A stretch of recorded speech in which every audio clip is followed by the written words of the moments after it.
일적 자리에서의 심각한 문제는 유아가 의존하고 있는 전체 대상이 다른 사람으로 대체될 수 없다는 데 있다. 아이는 우울 불안의 고통을 해결하기 위해 조적 방어를 형성한다.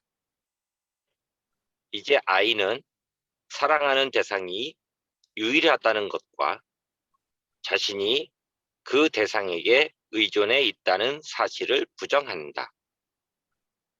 도대체 누가 다른 사람을 필요로 하겠는가? 어머니, 아버지, 연인들은 쉽게 떠나버린다. 그들은 다 똑같다. 자신이 무기력하게 대상들에게 의존하고 있다는 사실을 부정하기 위하여 또 그 대상들에 대한 통제력을 얻기 위하여 아이는 타자의 개성들을 일반화시켜버리고 일시적으로나마 환각에서 위로를 얻는다. 자, 이 조적 방어라는 게 아주 재밌죠? 여러분들 체험 속에 있을 것 같아요.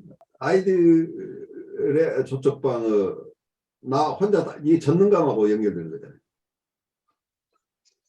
나 혼자 다 할 수 있어, 이제 이렇게 되는 거죠. 내가 어머니나 아버지가 꼭 필요한 사람인데 너무 실망이 큰 경우에는 엄마 없어도 괜찮아, 아빠 없어도 괜찮아, 나 혼자 다 할 수 있어, 이제 이런 상황으로 가는 거죠. 교수님, 여기에서 환각에서 위로를 얻는다고 할 때, 그러면 그 환각은 어떤 전능적인 환각에 해당되는 건가요? 그렇다고 봐야 되겠죠. 전능환상이라고 봐야 되겠죠. 없어도 괜찮아, 나 혼자 다 할 수 있어. 그러니까 여기 재밌게 이 저자가 연인도 끼워 넣었죠. 여러분들이 사랑에 실패했을 때도 이런 똑같은 생각을 하게 된다. 너 없어도 괜찮아, 나 혼자 잘할 수 있어. 이래야 내가 살아남잖아.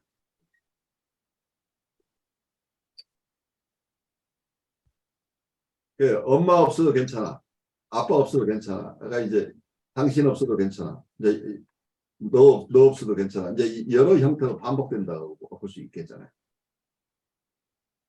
자기 아픈 마음을 방어하기 위해서는 이 전능환상을 사용해야 되잖아요. 지금 매닉 디펜스를 사용해야 되는 거예요. 아이적의 경험들은 무의식 속에 있어서 잘 회상하기 힘들 거예요. 그런데 조금 우리가 청소년기를 지나가고 우리가 살아오면서 이런 우리 기억 속에 남아있는 이런 조적 방어도 아마 누구에게나 있지 않을까 싶어요. 그러고 보니까 저도 생각이 나는 게 어렸을 때 그 생각을 했던 것 같아요. 항상 이렇게 뒷산에 가서 놀았는데 뒷산에 혼자 있다 보면 어떤 산신령이 있어가지고 나를 보호해주고 계실 거야. 어떤 사람은 이게 이제 어렸을 때 이제 교회 같은 데 가서 이제 하나님이 나를 보호해 주실 거야. 이런 생각도 들고 저도 가끔 이제 어떤 이제 사람들을 보다 보면 저 집단은 다 저래 하는 이런 편견인 건 분명한데 너무 확신이 들어. 이럴 때에도 현실과 어긋나서 저 사람들을 나쁘다라고 판단을 하니까 내가 이제 방어할 자세가 딱 확실히 정해지니까 그렇죠. 이것도 내가 편해진다는 의미에서 조적 방어가 아닐까 이런 생각을 좀 해봤습니다. 그래요. 여러 형태로 우리의 마음의 불편함을 덜어내는 어떤 역동이죠. 그런 프로세스라고 볼 수 있겠죠. 클라인은 정신건강이 가장 높은 발달 단계에 도달하면 저절로 유지되는 것이 아니라 상실되었다가 다시 회복하기를 반복하는 것으로 생각했다. 사랑과 미움은 모두 경험 안에서 끊임없이 생성되는 것이기 때문에 우울 불안은 항상 존재하는 인간의 중심적인 특징이라고 할 수 있다. 따라서 커다란 상실과 거부, 좌절을 경험한 뒤에는 불가피하게 분열과 조적 방어를 통해 안전을 제공해주는 편집 분열적 자리로 후퇴하게 된다. 어쩌면 이게 정신분석 이론을 이렇게 소화를 했지만 실존주의 철학자 하이데거 같은 경우도 무드에 대해서 굉장히 중요하게 생각을 해요. 우리의 실존의 한 양식이 무드로 나타난다는 거예요. 우리는 항상 어떤 기분을 가지고 사는 거죠. 기분이라고 하면 이게 조금 우리말이 어떨지 모르겠지만 내가 오늘 있을 때는 오늘의 내 무드에 따라서 거기에 따라서 여러 정서도 생기고 생각도 생겨나요. 대상에 대한 판단도 내 무드가 영향을 미치죠. 그래서 이 무드라는 말을 어떻게 소화할까 원초적인 에펙트라고 얘기를 할 것인지 어쨌든 우리는 어느 순간에도 우리의 실존의 모습은 무드로 드러난다고 보는 이 하이데거 얘기는 상당히 공감이 가요. 내가 나라는 것에 대한 지적인 의식도 있지만 또 우리는 항상 컨디션 오브 마이 마인드라고 할까요? 내 마음의 상태가 각각 다르다. 그래서 여러 가지 두려움이나 뭐 여러 가지 외로움도 있고 여러 가지 있겠지만 실존주의 철학자들이 가장 크게 다뤘던 게 앙스트라고 할까요? 이 불안이라고 하는 주제예요. 그래서 이 불안의 얘기는 어떤 실존적인 불안과 관련돼서 실존주의 철학자들은 논의를 하고 있는 것으로 보이는데 어쩌면 우리의 존재 양태가 어떤 필수적으로 불안을 수반한다고 보이는 거지 이 경험적으로 어떤 상황 속에서만 꼭 심리적인 부분으로 이게 해소할 수 있는 것인지 우리의 실존적인 불안은 좀 더 존재론 쪽에서 봐야 되는 게 아닌가. 그 존재론적인 어떤 무드라고 하는 큰 흐름 속에서 여러 정서들을 경험하고 있을 것이다 라는 생각도 들어요. 그래서 우리가 말로 표현할 수 없는 거죠. 말로 잘 표현이 안 돼. 우리가 심리적인 것과 존재론적인 것을 우리가 이해한다는 것이 어려운 게 우리가 어떤 느낌을 갖거나 생각을 한다고 하는 것은 우선 나라는 존재가 필요하잖아요. 느끼고 생각하는 주체가 필요한데 이 서브젝트는 내가 나인 것을 어떻게 이해하느냐. 내가 나라고 느끼는 것은 나라는 생각도 있고 또 하나 오늘 화창한 봄날 같은 어떤 그런 분위기를 내가 아주 기분이 좋은 날도 있고 오늘날은 아침부터 굉장히 우울하고 뭔가 답답한 어떤 무드에 젖어서 몇 시간 동안 우리가 거기에 있는 경우도 있죠. 그래서 기본적인 무드라는 게 우리 삶에 우리의 실존의 하나의 형태로 드러나 우리가 인간이라고 하는 일반적인 차원의 이해가 아니라 내가 나를 어떻게 경험하고 이해하는가. 그런데 이 무드라고 하는 것은 인간이 존재하는 한 무드에서 벗어날 수 없다고 보여요. 어떤 심리 상태가 우리의 존재의 양태이기 때문이겠죠. 그런데 그 안에서 이런 큰 어떤 무드 안에서 우리가 이런 다양한 생각도 하고 다양한 정서도 느낀다 한다면 이걸 철학자들이 하는 얘기하고 정신분석가들이 하는 얘기를 어떻게 서로 조화해낼 수 있을지는 모르겠지만 좀 더 큰 시야로 볼 수도 있지 않을까 싶어요. 이제 제가 요즘 이렇게 보면 그 기분이 느끼는 주체가 조금씩 다를 때가 있는 것 같더라고요. 어떤 때는 이드가 지금 뭔가 나의 몸을 이렇게 컨트롤하면서 어떤 기분을 이렇게 충동이나 이런 걸 만들어내는 것 같기도 하고 어떤 때는 초자가 강력하게 개입이 됐을 때 뭔가 느낌이 있는 것 같기도 하고 그런데 오늘 클라인 하면서 이제 좀 더 생각을 해보게 됐는데 클라인은 타고날 때부터 뭐 판타지 또는 그 공격성이 있다고 네. 하잖아요. 왜 그럴까 이런 생각을 자꾸 하게 됐거든요. 그런데 그게 금방 교수님이 얘기하신 것처럼 그게 어떤 존재에 대한 어떤 불안? 네. 이런 것과도 좀 밀접한 관련이 있고 그런 제가 생각하기에 어떤 존재의 어떤 그런 충만감을 느끼지 못할 때 일어나는 그 불안이 공격성으로 좀 또 이렇게 발전하지 않나 이런 생각이 들었고 무드란 게 그래서 막 일시적 기분이 좋았다 나빴다 하지만 그냥 디폴트로 저한테 이렇게 뭔가 이렇게 깔려 있는 그렇죠. 듯한 예, 바탕색처럼 아주 굉장히 중요해. 그 디폴트로서의 어떤 무드가 하나 깔려 있고 거기에서 여러 정서가 움직이는 것 같은.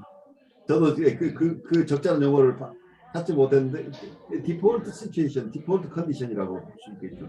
오늘의 내 실존은 오늘 이런 모습으로 내가 느끼고 있는 거죠.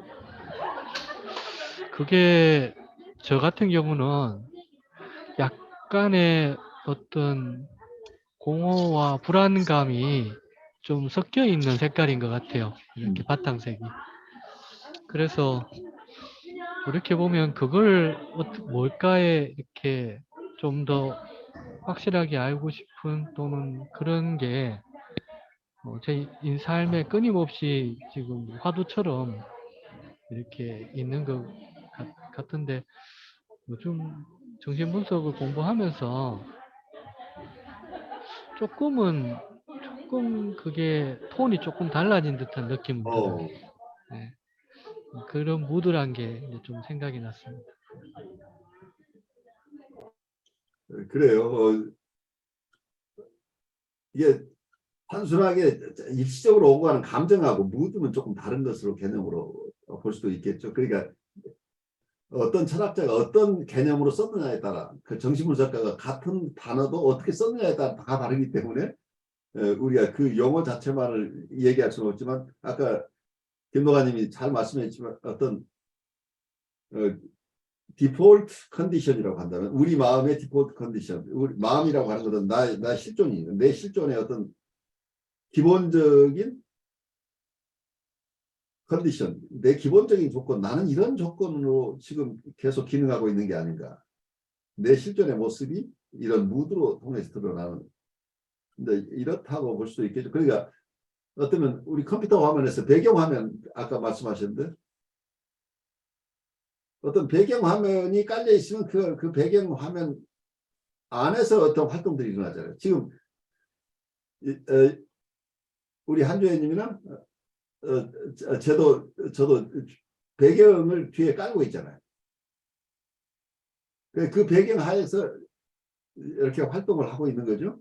그러니까 내가 의식하거나 하지 않건 이미 그 배경은 깔려 있는 거죠. 남들이 보기에도 그 안에서 내가 움직이고 있는 것처럼 느껴지는 거죠. 그런데 이건 우리가 그냥 이걸 일부러 가져온 거지만 가져온 게 아니고 그냥 항상 내가 떼낼 수 없는 어떤 배경이 나한테 깔려 있다고 한다면 이건 나의 일부라는 얘기죠. 나의 존재의 양태일 가능성이 있는 거죠. 그래서 그 존재의 양태 안에서 여러 가지 생각과 또 다른 여러 다양한 정서들이 느껴진다고 한다면 우리가 실존적으로 조금 인간을 이해할 필요가 있는데 우리를 이해하는 데도 필요하지만 우리가 임상에서 내담자를 이해하거나 여러분들이 일상생활 안에서 내가 중요하게 생각하는 여러 사람을 만날 때 저분이 어떤 무드에 있는가 어떤 전체적인 무드에 있는가를 우리가 조금 더 센서티브하게 이해한다면 조금 더 폭넓게 상대방을 이해할 수 있지 않을까 이런 생각이 들어요. 임상에서도 지금 이 사람이 화내고 어떨 때는 나한테 아주 기분 좋게 얘기하고 하지만 이분 안에 있는 기본적인 무드가 무엇인가? 무엇 때문에 이분은 이렇게 희로애락을 느끼고 있는가? 이 사람의 실존의 모습을 우리가 조금 더 깊이 이해하는 것도 필요하지 않을까 하는 생각이 좀 들어요. 우리 한주혜님 어떤 생각을 하고 계세요? 저는 이게 좀 말하기가 조금 좀 이상하게 들리는 얘기 같은데요. 제가 디폴트로 깔려 있는 모드를 저는 진짜로 같은 표현, 다른 표현으로 하겠지만 굉장히 공감하거든요. 밖에 사람들을 만나고 어떤 일이 생겨가지고 이게 변화되는 그런 감정도 있는데, 예를 들면은 제가 도레미 파톤의 어떤 감정을 기본적으로 깔고 있다면 거기서 내려갔다 올라갔다 하는 것 같은 느낌이 드는데, 제가 몇 년 동안 하고 노력하고 명상도 하고 김동완 선생님한테도 여쭤보고 싶은데, 노력을 하고 있는 게 기본적인 정서를 조금 더 끌어올리는 거예요. 그래서 조금 우울하고 이런 거를 기본적으로 조금 더 밝게 만드는 게 가능하지 않을까 하는 생각을 하면서 계속 노력을 하고 있거든요. 근데 기본적인 어떤 영향을 준 게 저희가 무의식에서 올라오는 어떤 정서 같은 게 있을 거 아니에요. 아까 그렇죠. 기본적으로 깔려 있는데, 예. 근데 어떤 분이 굉장히 이런 데 대해서 깊이 한 분이 얘기를 하고 책을 쓴 거를 봤는데, 무의식에서 영향을 받을 수도 있다면 의식에서 반대로 무의식적으로 영향을 줄 수도 있다는 거예요. 그 상호 결과가 일어나는 거니까. 예, 그래서 사실은 제가 제 정서도 밑에서 올라오는 게 기본적으로 있다면, 제가 노력을 해갖고 어느 정도 의식적으로 그거를 조금 노력해갖고 제가 조금 더 밝게 끌어올리고 조금 더 즐거운 톤으로 약간씩 바꾸려고 노력을, 어떻게 뭐 명상이든지 뭐든지 노력을 하면 반대로 밑으로 가라앉는 것 같은 어떤 영향을 줄 수도 있다고 생각하는, 그런 거를 많이 그분의 이야기를 많이 접하고 굉장히 그럴 수도 있다고 공감을 해서 몇 년 전에 진짜 실제로 제가 일부분씩 훈련을 조금 훈련 내지는 연습 같은 거를 조금 해보고 있는 거예요. 그래서 예, 하루 종일 약간의 어떤 훈련 비슷한 걸로 그게 가능할까 그러는데 어느 정도 가능한 것 같아요. 그래요. 예, 그래서 아무튼 조금 좀 이거랑은 상관이 없는 생소한 얘기인데, 생소한 게 아니에요. 굉장히 다 연결되는 얘기들이에요. 그러니까 우리가 그걸 뭐라고 부르건 우리한테 일시적인 정서도 다양하게 있지만 기본적인 무드라는 것이 깔려 있고, 그것은 어떤 함부로 바로 내가 떼어낼 수 없을 만큼 아주 나의 현재 실제 내 존재를 드러내는 것일 가능성이 있기 때문에 이 부분은 굉장히 중요하죠. 이게 그러니까 그 안에서 만약에 백그라운드가 있다고 한다면 그 백그라운드를 무시하고 어떤 것들이 일어나기가 어렵기 때문에 거기에 대한 전체적인 통찰은 굉장히 중요할 것으로 보여요. 그래서 철학적인 것, 정신분석적인 것을 우리가 통합적으로 이해할 필요가 있다는 생각이 요즘은 자꾸 들어요. 그러니까 지금 교수님이 얘기하신 것 중에 제가 딱 그게 제 생각이 기분이 제 존재를 드러내는 거거든요. 어떻게 보면. 그렇죠. 예. 예, 그러니까 예, 그분이 얘기해 이론 제가 영향을 받은 거기에서 또 한 구절은 저희가 하나님 안에서 기뻐하라 뭐 이런 구절이 있잖아요. 예. 그러니까 기뻐하는 그 상태 자체를 제 존재의 어떤 본질로 만들고 싶다는 생각이 그때 잠시 들었었어요. 그래서 굉장히 중요한 얘기예요. 지금 그 말씀이 무슨 얘기예요? 실존주의 철학자들이 얘기하는 것은 실존이 본질에 앞선다는 얘기를 하죠. 내 본질을 형성해 나가는 것은 내 실존이라는 얘기. 예. 그래서 여기서 자유의지가 나오는 거예요. 프리윌이 나오고 우리의 삶은 선택해 가는 과정이다. 그래 내 본질을 형성하는 것은 내 실존에 의해서 내 본질을 내가 어떤 사람인가를 내가 만들어 간다는 얘기예요. 그러니까 굉장히 중요한 수련을 하고 있는 거죠. 내가 예. 실존적으로 나의 본질을 결정해 나간다. 그래서 이 본질주의와 실존주의의 큰 차이가, 본질주의는 원래 사람은 이런 거야, 거기에 맞춰서 내가 살아간다는 것인데, 실존주의는 내 본질이 처음부터 주어진 것은 하나도 없다. nothing이라는 무라는 얘기예요. 무인데 내가 여러 선택을 해 나가면서 나를 형성해 나가는 거다. 내 인격은 내가 책임지고 형성하는 것이다. 내 무도 내가 결정하는 것이다. 라고 이렇게 조금 더 나아가서 얘기를 해볼 수도 있겠죠. 그래서 내 모두 자체도 네. 나의 선택일 가능성이 있다는 거예요. 교수님이 얘기하신 게 바로 제가 추구하는 너무 중요한 얘기를 하시는 게, 제가 추구하는 게 물질 재화를 많이 가지고 성공한 그것보다도 기뻐하고 즐거운 어떤 제가 존재가 되기로 마음을 먹을 수 있는 거예요. 그렇죠. 예, 그래서 그거 자체를 조금 영향을 받은 게 참 기쁘고, 수련을 하니까 조금씩은 그래도 가능한 거구나. 내가 이렇게 내 존재를 만들어 나갈 수 있는 거구나라는 사실이 조금씩 느껴져서 참 기뻤어요. 근데 돈수도 있으니까 한번 딱 깨치면 완전히 달라질 수 있어요. 예, 맞아요. 그거에 막 듣는데, 뭐 그런가 싶다가 어느 순간에, 정말로 그럴 수 있겠구나 하는 신락 같은 그런 이게 깨침과 그 모멘트가 올 때가 있거든요. 그러니까 우리가 그냥 절망적으로 깨달았다고 하지만 계속 수련을 해야만 된다고 하는 이런 불가의 얘기도 있지만, 번호 돈수다. 한번 깨달으면 그걸로 끝난 것이다. 라고 주장하는 분들도 있다는 얘기예요. 그러니까 완전하게 깨친다고 한다면 그것은 우리의 인격에 확실한 변화가 일어난다. 어떤 바오로 사도 얘기가 바로 그런 거죠. 한번 어떤 회심의 순간이 있으면서 그 인격이 완전하게 변할 수도 있다는 거예요. 그래서 어쩌면 한주혜님이 지금 가끔 접하고 있는 이런 변화가 어느 순간에 완전한 회심으로 일어난다고 한다면 내 인격 자체가 그 순간에 변한다는 얘기예요. 그래서 우리 모두 한주혜님 따라서 수련을 해야 될 것 같아요. 너무 부끄러운데요. 아니에요.